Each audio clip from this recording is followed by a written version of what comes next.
Hi guys, this is Champe from iMusic Academy, and in this lesson I'm going to show you a quick gospel progression, a gospel walk that is commonly used in several contemporary gospel songs all across the board, and the very also common gospel ending that you hear in almost many traditional gospel songs. Okay, and then I'm going to give you pointers of modulating or transposing that very same progression into other keys. But without further ado, let me show you let me show you the first gospel walk.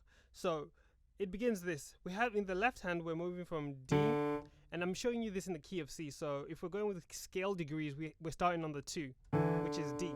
If you think of the scale of C, it is C, D, E, F, G, A, B, C, and the second note in that scale is D. So that's the second degree of the scale. So we're going 2, 3, 4, back to 2, to the 5, and to the 1. Now, using scale degrees is what I meant by I'm going to give you the tips on modulating or transposing the licks I'm going to show you. So the scale degrees are 2, 3, 4, 2, 5, and then to the 1, okay? And you could play that with octaves if you want.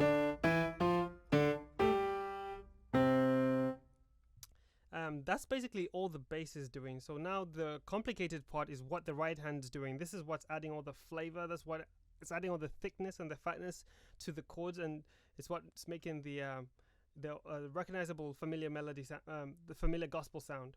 So when we hit the D, the left hand is going to be playing the following chord, and it's a D minor diminished.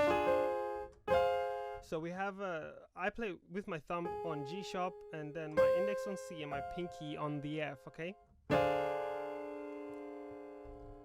And then when I go to the E, the right hand is gonna change, but don't lift it off the keyboard and then bring it back. That would be really unnecessary, and it wouldn't be the most efficient way to change chords. So the way I do it is I just drop my thumb to G. So I drop my thumb to G, and then I move my pinky from the F to the C.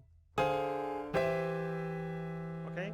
And then again, when I go to the F, I'm going to take my thumb, put it on the F, index on G sharp, and then pinky on D. So let's recap.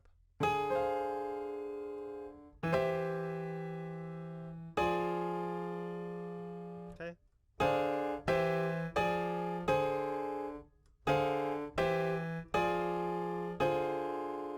And notice when I went to the D, which is back to the 2, I moved from that D to the C. All I did was move one note. Then to the G, which is probably the one with the most notes in it, because in traditionally gospel you have a lot of voices, you have huge choirs. That's what really makes the gospel. So you want to have here I've got 4 voices in my right hand. I have the F, A, C, and D, with the G in the bass. So essentially I've got 5 voices here. And then if you're really trying to emulate the choir sound, and then back to the root. However you want to play the root. Just a C will do. Maybe the second inversion of the C, if you want to keep the melody sort of going. So that progression was.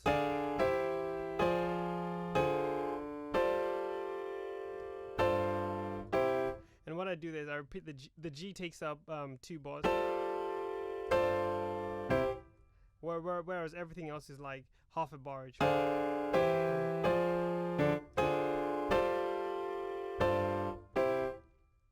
Obviously you would tailor this to the song that you're playing. So then the other part I wanted to show you was the ending. You hear this in a lot of gospel songs, and what it is, it's simply you have the root, so you're ending the song. Let's say you've played your song. I was in the key of C.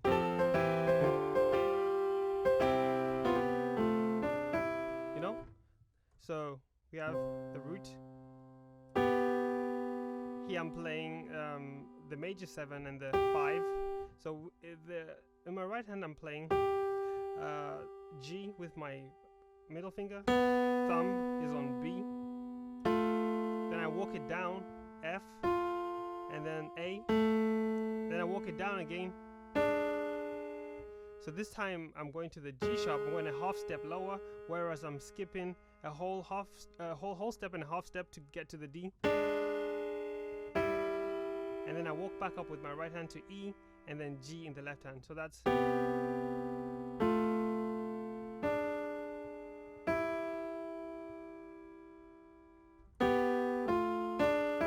Okay. Remember, I start on the major 7.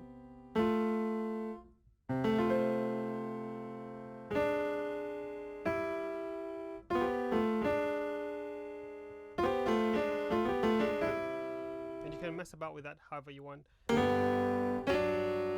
I was playing it in G, obviously I'll have it with the major 7.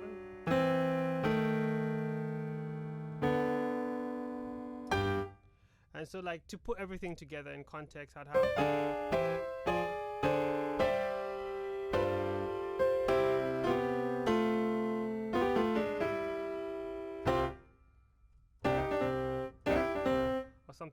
Something along those lines. So I hope you enjoyed this lesson on a quick gospel progression, a quick gospel walk to a quick gospel ending. And this, once again, this is Champion from iMusic Academy. Keep practicing and keep going.